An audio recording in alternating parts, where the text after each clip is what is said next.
Today's tutorial is about gyms. With the right Pokemon and a little knowledge of the prestige system, it's a simple matter to build a gym up to level 10 quickly.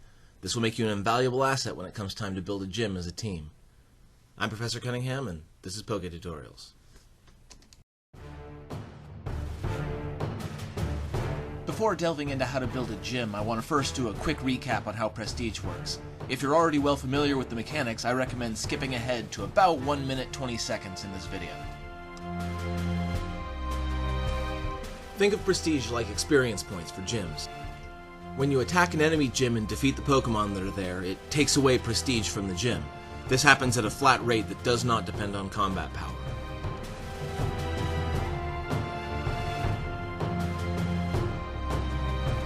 When the gym is owned by your own team, however, defeating the Pokemon inside earns Prestige rather than removing it. Unlike attacking an enemy gym, this doesn't happen at a flat rate. The amount of Prestige earned is dependent on the relative combat power of the attacker and the defender. Now, I'll do another video on the math behind Prestige. For now, just know that you earn about 500 Prestige if the attacker and defender are about equal combat power.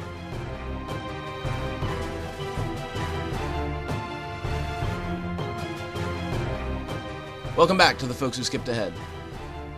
The bottom line is this. To build Prestige quickly, you want the attacking Pokemon to be lower CP than the defending Pokemon. The greater the difference in power, the greater the Prestige gain. Since it takes a total of 50,000 Prestige to get a gym to level 10, efficiency is key. You want to consider your attacker and your defender carefully along with their moves, strengths, and weaknesses. As you can see, I'm using a 721 Ivysaur against a CP 1197 Starmie and earning just over 800 Prestige per fight.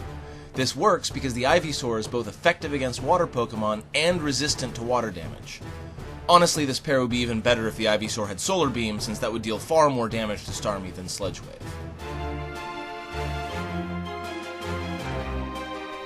As you can see, I'm making heavy use of the dodge mechanic I discussed in my first video. However, it's definitely possible to choose a Pokemon that doesn't have to dodge and can simply take down the opponent through sheer damage. I recommend exploring combinations for yourself. Here are a few that have worked for me.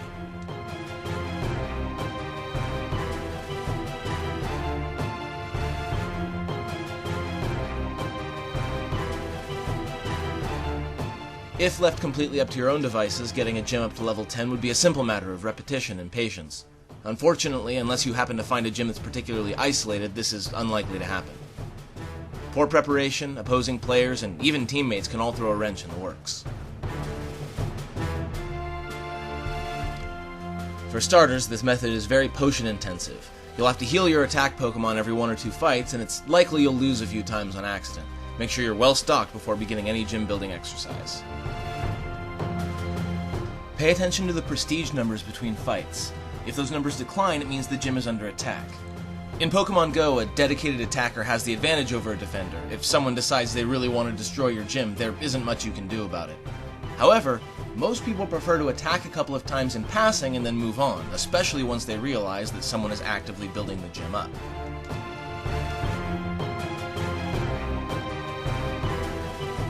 Perhaps the most frustrating thing that can happen when building a gym is that a well-meaning teammate can throw in a Pokemon that totally messes up your rhythm.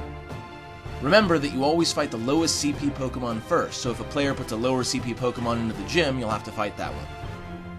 In this case, this tiny Bulbasaur isn't going to be an issue. My Ivysaur can defeat it easily and still have plenty of health left to take out Starmie, and I get an extra 100 Prestige as an added bonus.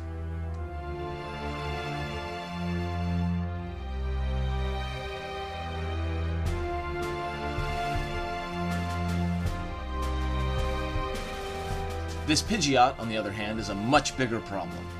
Pidgeot is a terrible Pokemon to train because it deals way more damage than you would think, often defeating Pokemon that are higher CP than itself, regardless of type bonuses. I have put together teams of 10 trainers or more to build a gym together, and had the team grind to an almost complete halt thanks to one low-level Pidgeot. Unfortunately, at this point I had to give up and try again later. Alright, I promised you a level 10 gym in under an hour, and I'm a man of my word. Since there are very few gyms in San Francisco that are ever completely isolated, I decided to drive up to Marin County under cover of night and attack a gym that was in a parking lot of a local business. When playing at night, it is extra important to be aware of your surroundings at all times. It's easy to become lost in the game and not notice what's going on around you, which can be dangerous. Not only that, but being parked in an empty parking lot in the middle of the night is inherently suspicious, so you may have to explain what you're doing to the cops.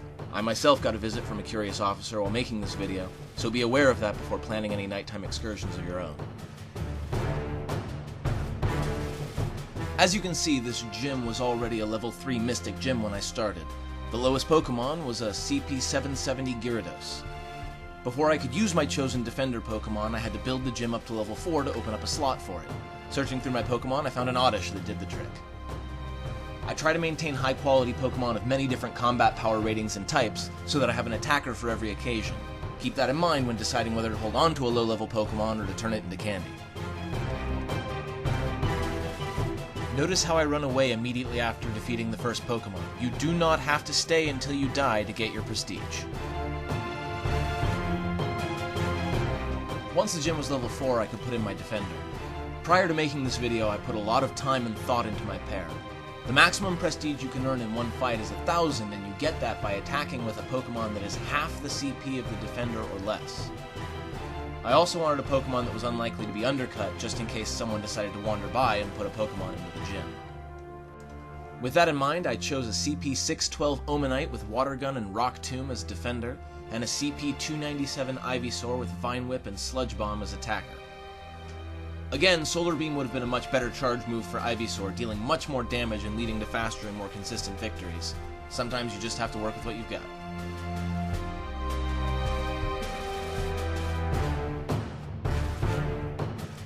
Again, when dealing with Pokemon that are so far apart in combat power, proper dodging is absolutely necessary. I lost several battles during the recording of this video due to bad dodges, poor timing, or just plain bad luck. If you're not yet comfortable dodging, you may want to select Pokemon that are a little closer in power. I've talked to folks who say it's better to choose Pokemon that are closer together anyway, since you deal damage faster when you don't bother to dodge, leading to more victories in a shorter amount of time. As with everything else, I recommend trying different methods and figuring out what works best for you.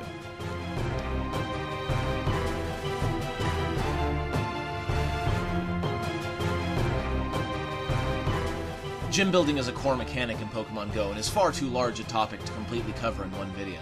I hope that this tutorial has given you a basic idea of how gyms work and how to efficiently build them. In a future video, I'll talk about gym building strategies for groups, which is much faster and more fun than going it alone. Until next time, have fun and be careful out there.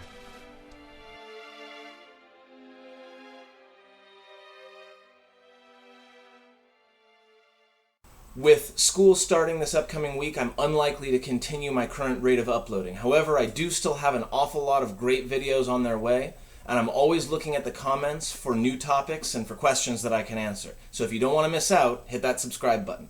Thanks very much, and I'll see you next time.